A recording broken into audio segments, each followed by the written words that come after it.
ഇന്ന് നമ്മൾ കാളനിൽ തുടങ്ങി പൊറോട്ടയിൽ അവസാനിച്ച ഒരു ചെറിയ കഥയാട്ടോ പറയാൻ പോകുന്നത്. ഇപ്പോൾ ചേച്ചിയും മക്കളൊക്കെ വീട്ടിലോട്ട് വന്നിട്ടുണ്ട്.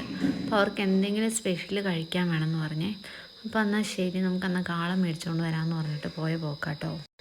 അങ്ങനെ ഞാനും ആര്യയും കൂടെ പതുക്കെ വണ്ടിയൊക്കെ എടുത്ത് ഇറങ്ങിയിട്ടോ. ഇതാ പോകുന്നു, കാള മേടിക്കുന്നു, തിരിച്ചു വരുന്നു. അതായിരുന്നു ഞങ്ങളുടെ ഒരേ ഒരു പ്ലാൻ. അങ്ങനെ എല്ലാവർക്കും ടാറ്റാ ബൈ ഒക്കെ പറഞ്ഞ് പതുക്കെ ഞങ്ങൾ അവിടുന്ന് പോകുന്ന കാഴ്ചയാണ് സുഹൃത്തുക്കളെ നിങ്ങൾ കണ്ടുകൊണ്ടിരിക്കുന്നത്. എനിക്ക് പൊതുവേ ഇങ്ങനെ നൈറ്റ് വണ്ടി ഓടിച്ചുകൊണ്ട് പോകുന്നത് ഭയങ്കര ഇഷ്ടമാണ് കേട്ടോ. നല്ല തണുപ്പായിരിക്കും, ക്ലൈമറ്റ് എനിക്ക് ഭയങ്കര ഇഷ്ടമാണ്. നമ്മുടെ റോഡിൻ്റെ അവസ്ഥ കണ്ടല്ലോ അല്ലേ, ഫുള്ള് കുണ്ടും കുഴിയുമാണേ. നമ്മളീ പോകുന്ന വഴിക്ക് എവിടെയാണ് കുഴിയുള്ളതെന്ന് നമുക്ക് ഇരട്ടത്ത് ശരിക്കും കാണാൻ പോലും പറ്റത്തില്ല. അവിടെ ചാടിക്കഴിഞ്ഞിട്ട് അറിയുന്നത് അവിടെ കുഴിയുണ്ടെന്നുള്ളത്. നമ്മൾ ടൗൺ എത്തുന്നതിന് തൊട്ട് മുന്നേ വരെയും ഈ കുഴി തന്നെയാണ് കേട്ടോ. നമ്മൾ ഈ പോകുന്ന വഴിക്ക് തന്നെയാണ് കേട്ടോ മംഗൾ ഡാം. നമ്മളിവിടുന്ന് നേരെ പോയിട്ട് റൈറ്റ് എടുത്ത് കഴിഞ്ഞ് കഴിഞ്ഞാൽ നമുക്ക് മംഗൾ ഡാം കെട്ടൊക്കെ കാണാം കേട്ടോ, ഡാം കെട്ടൊക്കെ കാണാൻ പോകാവേ. അങ്ങനെ ഞായറാഴ്ചയായിരുന്നു, നല്ല തിരക്ക് ഉണ്ടായിരുന്നു കേട്ടോ. സത്യം പറഞ്ഞാൽ ഞങ്ങളിന്ന് ഞായറാഴ്ച എന്നുള്ള കാര്യം മറന്നുപോയി. ഞങ്ങളവിടെ എത്തിയതിന് ശേഷമാണ് ഇന്ന് ഞായറാഴ്ചയാണെന്നുള്ള തിരിച്ചറിവ് വന്നത്. നല്ല തിരക്കുണ്ടായിരുന്നു കേട്ടോ ടൗണിൽ, അത്യാവശ്യം സാധാരണ ഉള്ളതിലും നല്ല തിരക്കുണ്ടായിരുന്നേ. അങ്ങനെ ഞങ്ങൾ ഞങ്ങളുടെ ഡെസ്റ്റിനേഷനിൽ എത്തിയതിന് ശേഷമാണ് തിരിച്ചറിഞ്ഞത് ഇന്ന് കാളൻ്റെ ഷോപ്പ് തുറന്നിട്ടില്ല എന്നുള്ള ആ നഗ്ന സത്യം ഞങ്ങൾ തിരിച്ചറിഞ്ഞു ഗൈസ്. അപ്പോൾ ഞങ്ങൾ നേരെ പ്ലാൻ മാറ്റി തൊട്ടപ്പുറത്തെ ഹോട്ടലിൽ കയറി ഞങ്ങൾ 4-5 പൊറോട്ടയും ബീഫും ഒക്കെ അങ്ങോട്ട് പറഞ്ഞു കേട്ടോ. അപ്പോൾ ഞങ്ങൾ ചെല്ലുന്ന ടൈമിൽ ആ ചേട്ടൻ ഉണ്ടാക്കി തുടങ്ങിയിട്ടുണ്ടായിരുന്നുള്ളൂ കേട്ടോ. അപ്പോൾ പൊറോട്ടയൊക്കെ പരത്തി അടിച്ച് കല്ലിലോട്ടിട്ട് അതിന് മുകളിൽ പിന്നെ മുട്ടയുടെ മഞ്ഞയൊക്കെ ഒഴിച്ച് തിരിച്ച് മറിച്ചിടുന്ന കാഴ്ചയാട്ടോ നമ്മൾ കണ്ടുകൊണ്ടിരിക്കുന്നത്. അത് കഴിഞ്ഞ് ആ ചേട്ടൻ അത് മൂപ്പായി കഴിയുമ്പോൾ നേരെ ഇപ്പറേ കല്ലിലോട്ടിട്ടിട്ട് അതങ്ങ് ചൂടോടെ തന്നെ ഇട്ടടിക്കും കേട്ടോ. നല്ല രസമാട്ടോ അത് കണ്ടുകൊണ്ട് നിൽക്കാനായിട്ട്.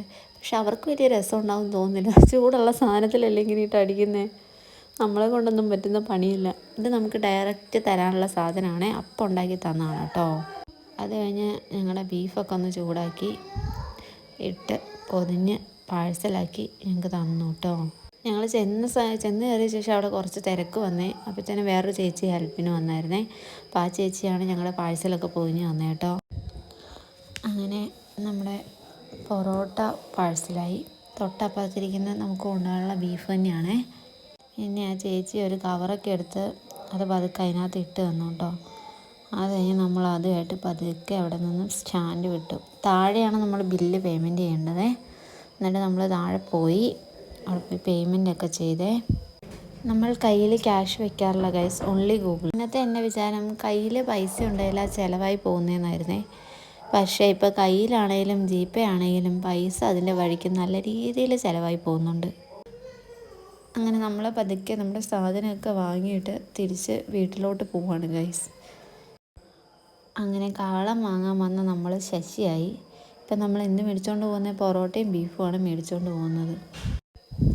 എനിക്ക് ശരിക്കും ഈ പാഴ്സലൊക്കെ മേടിച്ചുകൊണ്ട് പോയി കഴിക്കുന്നതിനേക്കാളും ഇഷ്ടം അവിടെ തന്നെ പോയിരുന്ന് ആ വൈബിൽ അങ്ങനെ കഴിക്കുന്നതാണ് കേട്ടോ ഇഷ്ടം.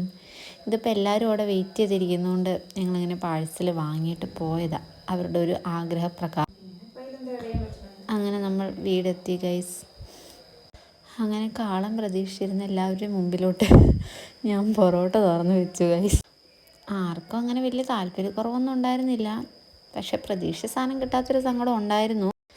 പക്ഷേ ഞാൻ പതുക്കെ ആ പൊറോട്ടയും ബീഫും തുറന്നു കഴിഞ്ഞപ്പം എല്ലാവർക്കും നല്ല സന്തോഷമായിരുന്നേ. ബീഫിൻ്റെ മണമൊക്കെ അങ്ങോട്ട് അടിച്ചു കഴിഞ്ഞപ്പം എല്ലാവർക്കും ഭയങ്കര സന്തോഷമായി. കണ്ടോ ബാക്കിൽ ആളിരുന്ന് ചിരിക്കുന്നുണ്ടോ? അത്യാവശ്യം ടേസ്റ്റ് ഉണ്ടായിരുന്നു കേട്ടോ, കുഴപ്പമൊന്നുമില്ലായിരുന്നേ. അമ്മ മാറി എല്ലാവർക്കും ഉള്ള പ്ലേറ്റ് എടുത്തുകൊണ്ട് പോയത്. ഞാൻ എന്നെക്കൊണ്ട് പറ്റുന്ന 2-3 പ്ലേറ്റൊക്കെ എടുത്തുകൊണ്ട് വന്നായിരുന്നു. അതിൻ്റെ കൂട്ടത്തിൽ ഒരു ചാറും തന്നിട്ടുണ്ടായിരുന്നു കേട്ടോ ഒരു കവറിൽ. ചേച്ചിയുടെ മോളാട്ടോ. ഒരാൾ വീഡിയോയിൽ ഫേസ് കാണിക്കാൻ മടിയായിട്ട് തിരിഞ്ഞിരിക്കുവാണേ. അമ്മ അതേ പ്ലേറ്റൊക്കെ എടുത്തിട്ട് വന്നിട്ടുണ്ട് കേട്ടോ. അങ്ങനെ ഞങ്ങളെല്ലാവരും കൂടെ ഒന്നിച്ചിരുന്ന് കഴിക്കാമെന്നുള്ള പ്ലാനിലായി. എല്ലാവർക്കും മാറി മാറി ഓരോ പ്ലേറ്റിലോട്ട് വിളമ്പി കൊടുത്ത് അവസാനം ഞാനോടെ ഇരുന്ന് അങ്ങോട്ട് കഴിച്ചു കേട്ടോ. എന്തൊക്കെ പറഞ്ഞാലും ഇങ്ങനെ ഫാമിലിയായിട്ട് എല്ലാവരും കൂടെ ഒന്നിച്ചിരുന്ന് കഴിക്കുന്നതിൻ്റെ ഒരു സന്തോഷം അത് ഭയങ്കര പറഞ്ഞറിയിക്കാൻ പറ്റാത്തൊരു സന്തോഷം കേട്ടോ. അതിനിപ്പം നമ്മൾ പുറത്തുനിന്ന് ഫുഡ് മേടിക്കണം എന്ന് തന്നെ ഇല്ല. വീട്ടിലെ ഭക്ഷണം തന്നെ നമുക്ക് എല്ലാവരും കൂടെ ഒന്നിച്ചിരുന്ന് ഫാമിലിയായിട്ട് ഒരുമിച്ച് ഓരോ കഥയൊക്കെ പറഞ്ഞ് ഇരുന്ന് കഴിക്കുമ്പോൾ കിട്ടുന്ന ഒരു സുഖമുണ്ടല്ലോ എൻ്റെ സാറേ. അതൊക്കെയാണ് ജീവിതത്തിലെ ഏറ്റവും വലിയ അനുഗ്രഹം എന്ന് പറയുന്നത്. അപ്പോൾ ഞങ്ങൾ പതുക്കെ കഴിക്കട്ടെ ഗൈസ്. നമ്മുടെ ഇന്നത്തെ വീഡിയോ ഇത്രയേ ഉള്ളൂ കേട്ടോ.